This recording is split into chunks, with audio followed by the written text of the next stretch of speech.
વાલા ભક્તો, આધ્યાત્મિક માર્ગનો એક અજોડ સિદ્ધાંત છે. એ સિદ્ધાંત છે દાસપણું. ભક્તિ કરવી એને રાખ થઈને રહેવું. આ ભગવાનને પામવાની આ એક જ શરત છે કે તું મારા દાસનો દાસ થા, તો હું તારી સામે આવીને ઊભો રહું, તને વશ વર્તું. આ વાત ભગવાનને અતિશય રાજી કરવા માટેની છે, અને અતિશય રાજી થયેલા ભગવાન જ દર્શન દે છે, મળે છે, ભેટે છે, સુખ માત્ર આપે છે અને દુઃખ માત્ર હરી લે છે.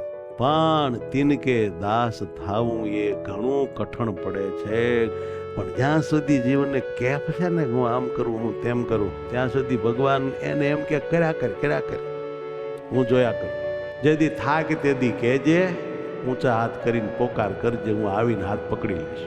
પણ જીવને મદ મટતો નથી, માન જતું નથી, અહંકાર ટળતો નથી, દાસત્વ, ગોલાપણું, રાખપણું, કંગાલપણું એને આવતું નથી. આ હું જે શબ્દ બોલ્યો એ શ્રીજી મહારાજ એમની જીવન પર્યંતની વાતોમાં અનેક વાર બોલ્યા છે, જે આપણે આત્મસાત કરવાના છે. અને એ જ્યારે આપણે આત્મસાત કરીશું ને, ત્યારે એવું મહારાજ સુખ આપશે, એવા આનંદથી આપણને હાચવશે.